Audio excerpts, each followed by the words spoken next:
배포라고 이렇게 인사하겠습니다. 주님의 사랑이 함께하기를 원합니다. 뒤에 분에게 이렇게 인사하겠습니다. 주님의 은혜가 함께하기를 원합니다. 오늘은 508주년 종교기념주일로 지킵니다. 오늘 우리가 읽은 본문 한 줄의 말씀을 세번역 성경으로 이렇게 제가 읽도록 하겠습니다. 우리가 주님께로 돌아와서 주님의 계명을 지키고 실천하면 쫓겨난 우리가 하늘 끝에 가 있을지라도 주님께서 거기에서 우리를 한데 모으사 주님의 이름을 두려고 택한 곳으로 돌아가게 하겠다고 하신 그 말씀을 이제 기억하여 주십시오. 사랑하는 성도 여러분, 교회의 역사, 교회의 사가들이 이야기하는 가운데요, 이 교회의 가장 암울했던 시기가 있다고 합니다. 어떤 시기일까요? 바로 중세 시대라고 말합니다. 중세 시대에는요, 라틴어를 사용했습니다. 그리고 라틴어를 잘하는 사람과 그리고 그 라틴어를 배울 수 없는 사람들도 있었습니다. 그래서 이 라틴어라는 단어 때문에 많은 사람들이 차별을 받기도 했습니다. 특별히 공부한 사람들이라면 라틴어로 된 성경을 읽을 수 있었고 그 라틴어 성경을 가지고 자신들 나름대로 해석을 능력도 가진 것처럼 보였습니다. 이런 우월한 이가 나타남으로써 뒤처지는 사람들이 나타난 시대가 바로 중세 시대입니다. 그것도 말씀, 성경 때문에 생겨난 일입니다. 모든 이들에게 평등하게 주어질 하나님의 말씀이요, 계층 간의 빈부 그리고 권력과 재력이 나누어지기 시작한 것이 하나님의 말씀으로부터 시작되고 있습니다.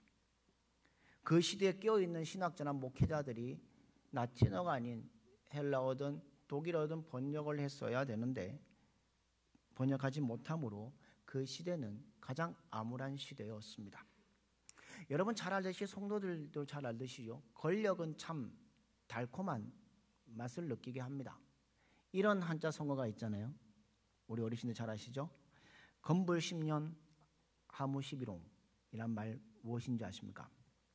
건세는 10년을 넘기지 못하고 꽃은 10일도 붉게 피어있지 못한다는 뜻으로 세상의 모든 영화와 건세가 오래가지 못한다는 뜻입니다.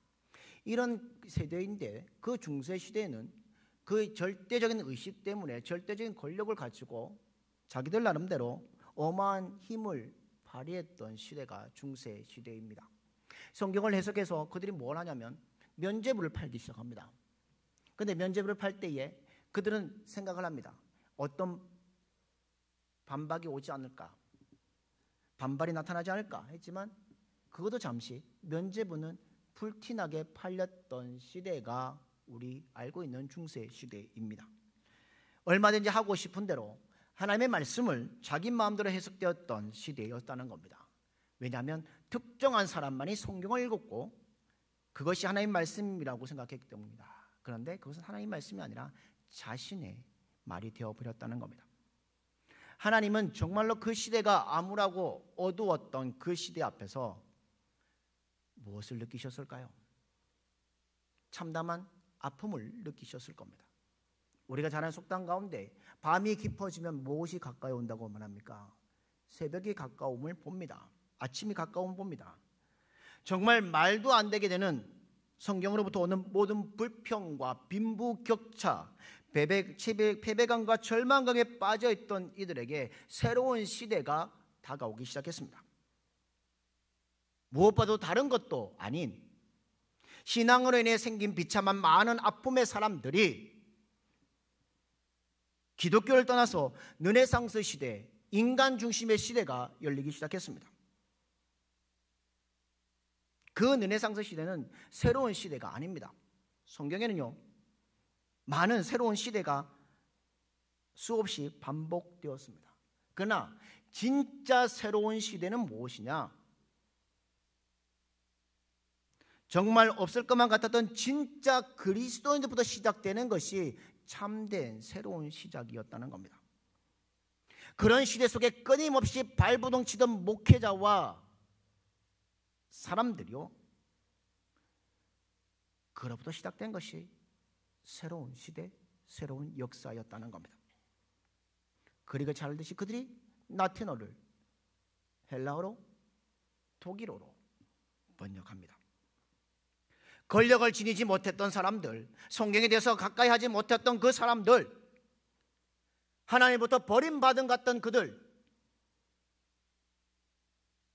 그저 말씀이라 하기에는 억울했던, 그것을 따를 수밖에 없던 일반 성도들에게 무엇이 나누어지기 시작했냐면 하나님의 말씀이 나누어지기 시작한 시대가 바로 새로운 시대였다는 겁니다. 무엇입니까?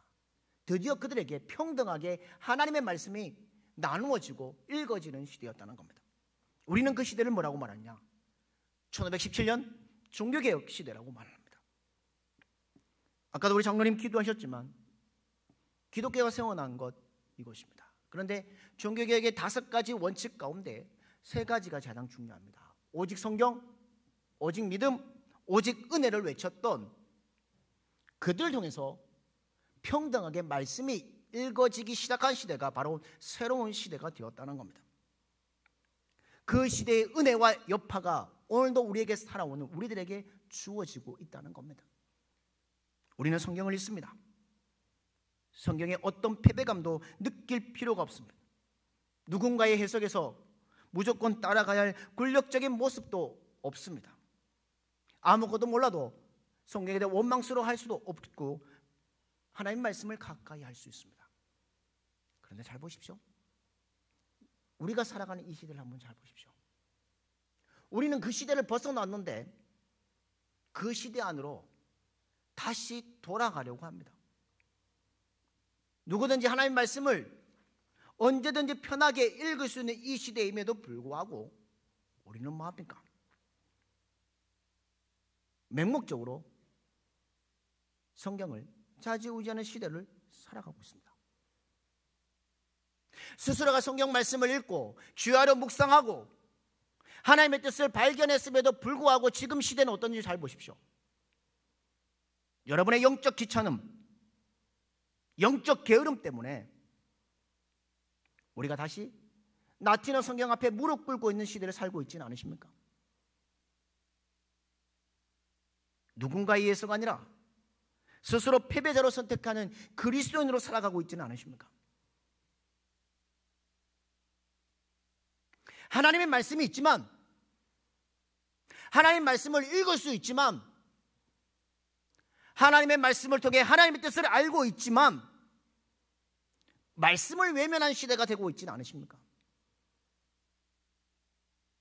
누군가의 설교자의 절대적 의지하는 시대, 이것이 바로 라틴어 시대뿐만 아니라 오늘 이 시대에 살아가는 우리들은 그 시대를 뛰어넘고 그냥 영적 귀찮음과 영적 게으름 속에 살아가고 있지는 않으십니까?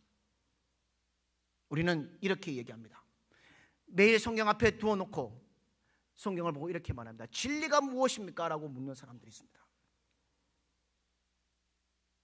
성경을 읽지 않으니까 진리가 무엇인지 도무지 이해할 수 없다는 겁니다.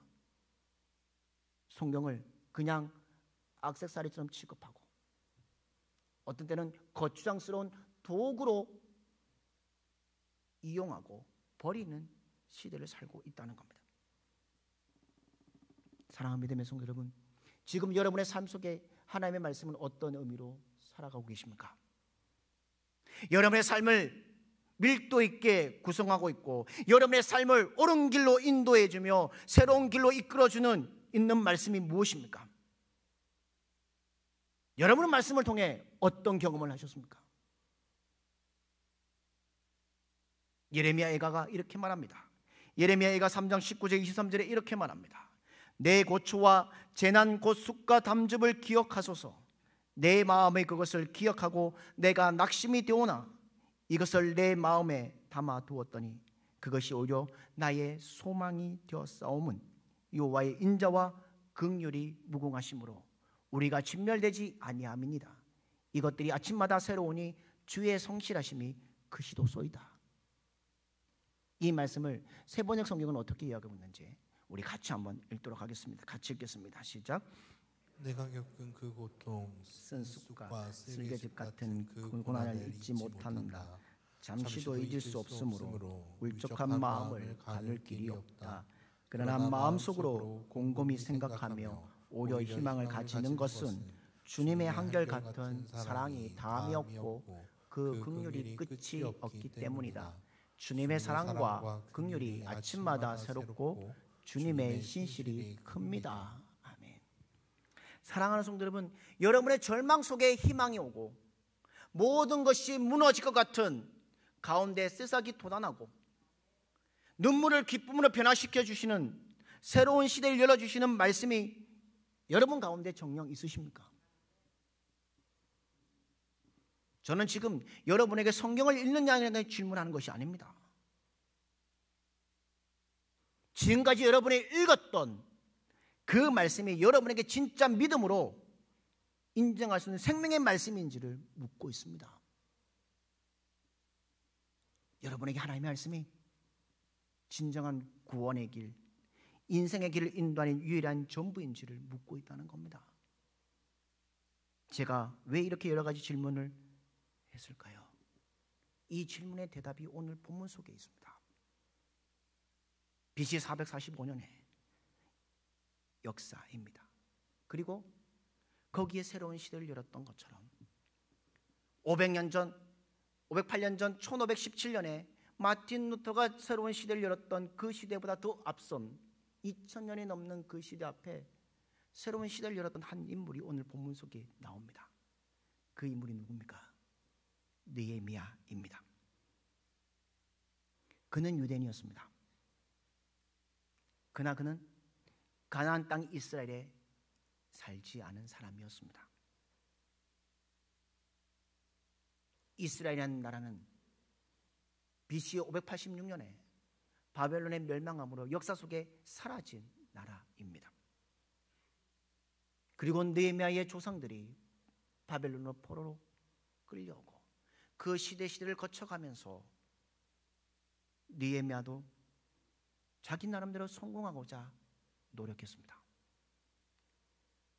무엇을 맡은 가는 장이 되었냐면 왕에게 포도주를 나누어 잔을 따라주는 그런 직임을 맡습니다.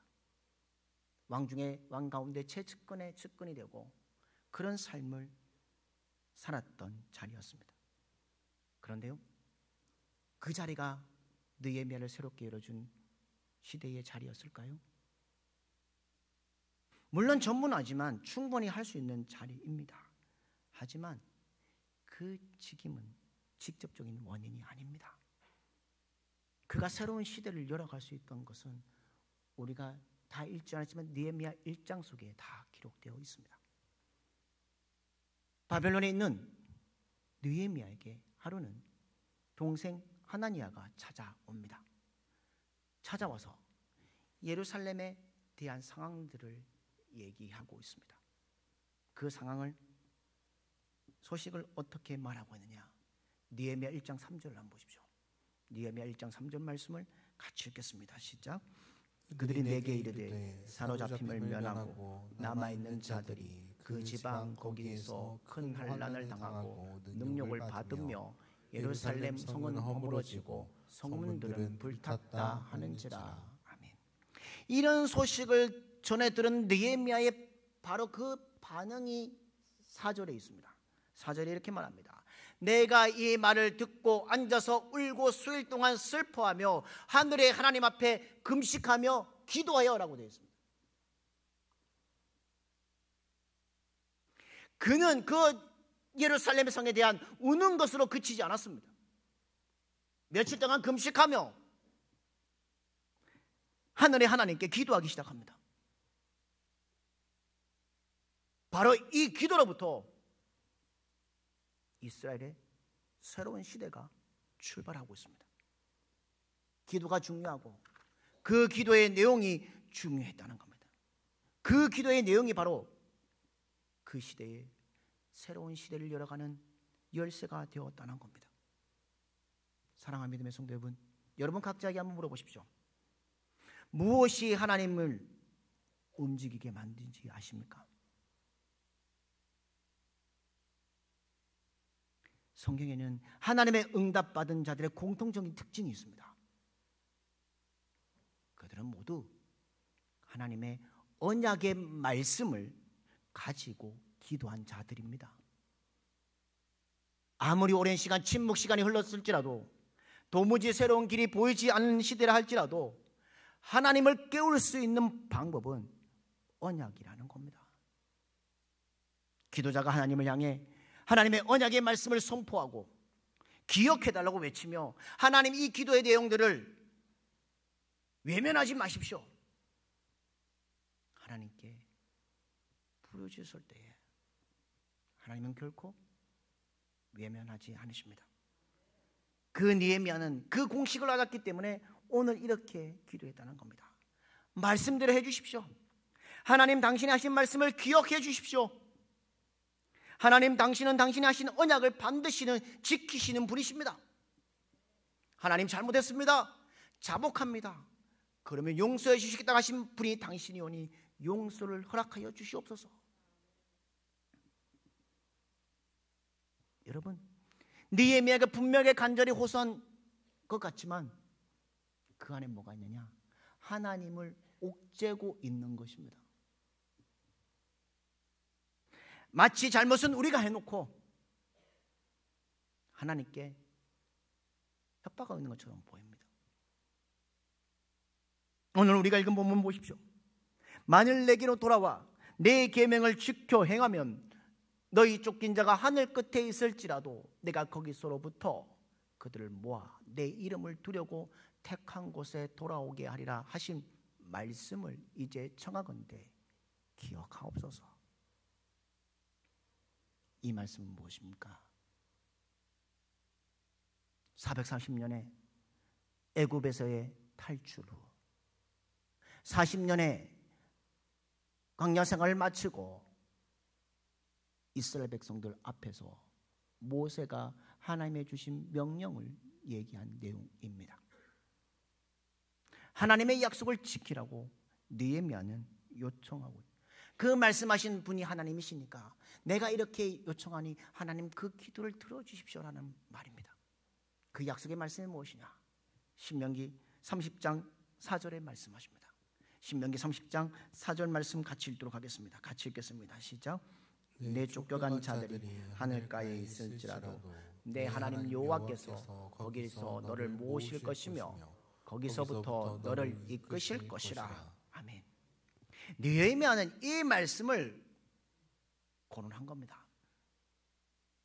여기에 자연스럽게 느헤미야의 삶의 모습이 보여집니다.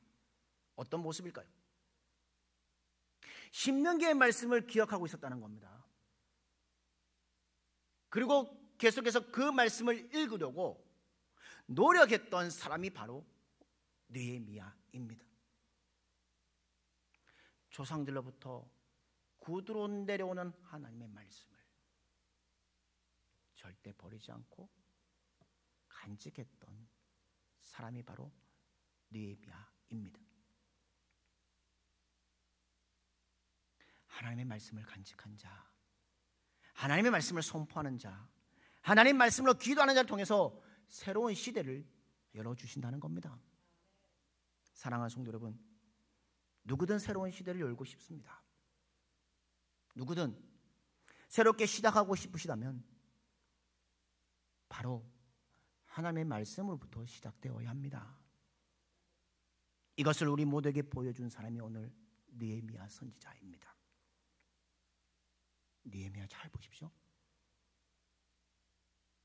말씀을 기억하기 어려운 시대를 살고 있었습니다.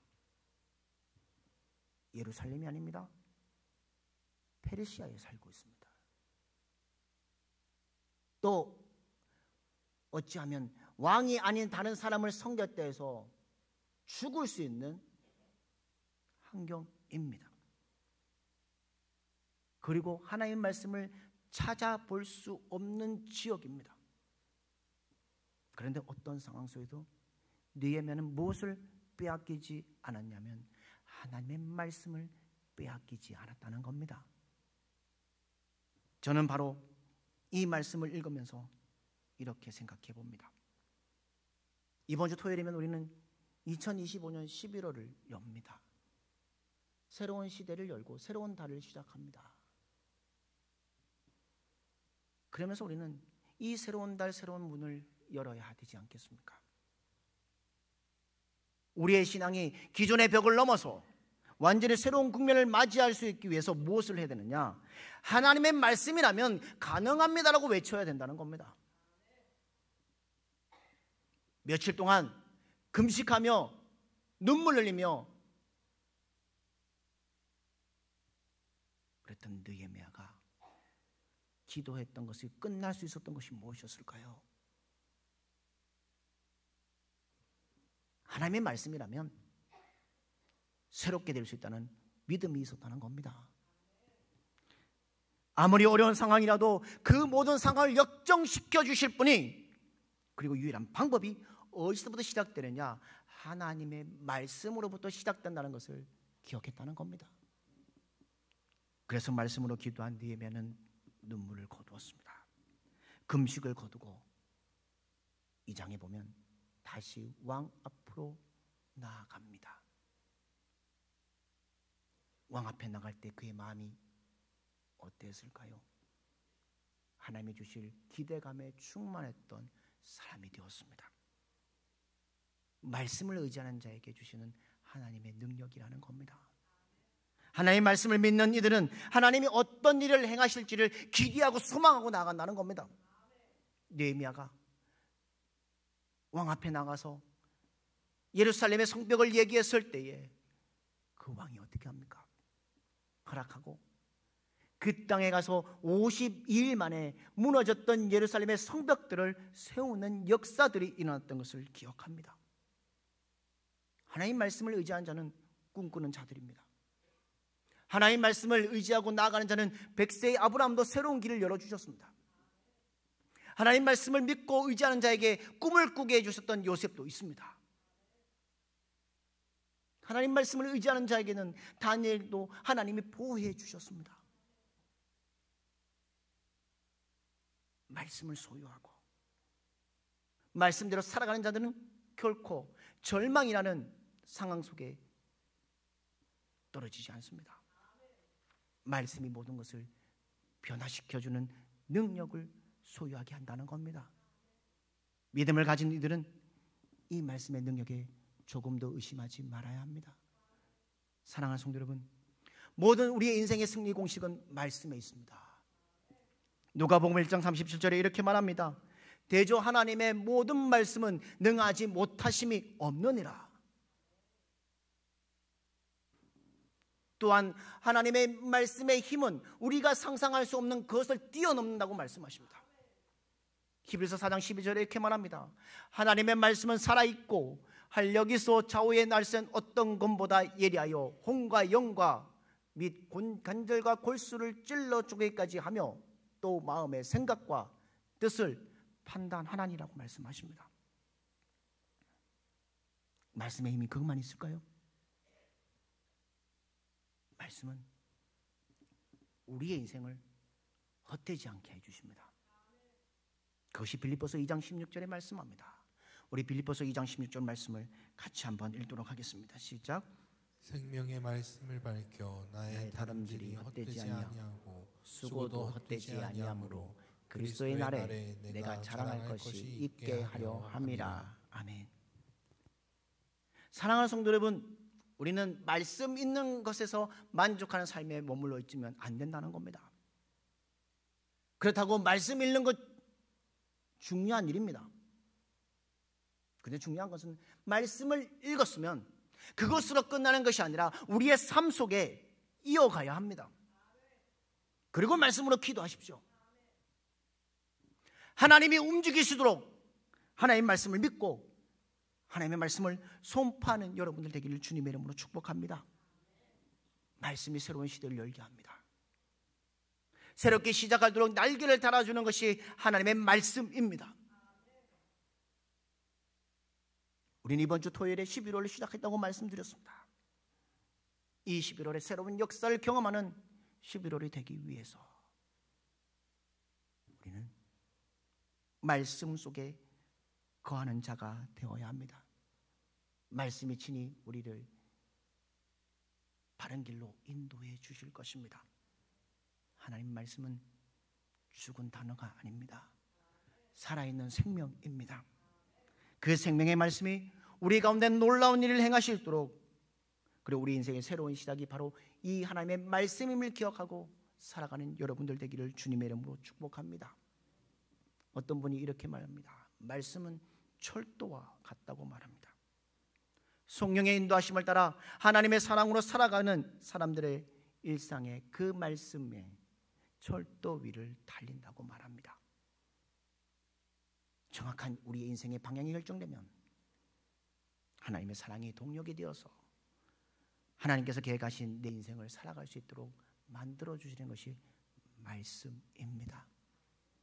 말씀으로 새로운 삶을 살아가기를 원하십니까? 말씀으로 새로운 삶이 우리에게 가능해질 것입니다.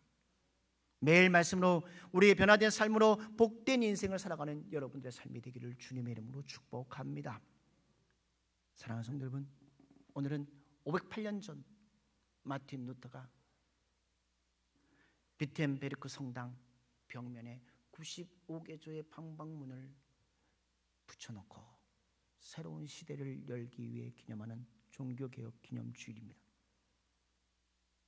그 시대만 새로운 바람이 일어났습니까? 우리도 이 시대에 새로운 바람이 불어야 합니다. 우리에게는 이제 11월의 새로운 시간들이 다가옵니다. 또 내년 10월은 우리에게 또 새로운 일들이 우리에게 벌어집니다. 이 새로운 시작을 앞에, 새로운 시대 앞에 우리가 해야 할 것은 하나님 말씀 앞에 활짝 열려져 있어야 합니다. 말씀 안에 거해야 합니다. 그 말씀이 나와 여러분의 가정, 우리의 교회, 우리 나라 안에 거함을 통해서 하나님의 주신 은혜가 넘치는 삶을 살아가는 여러분들 되기를 주님의 이름으로 축복합니다. 우리의 인생에 새로운 시대를 날마다 열어가길 원합니다. 느헤미야만 받은 새로운 시대의 역사가 아니라 나도 하나님의 주시는 새로운 시대를 열어갈 수 있는 삶이라고 고백하길 원합니다. 우리는 오늘 제목처럼 말씀대로 새롭게 시작하면 됩니다.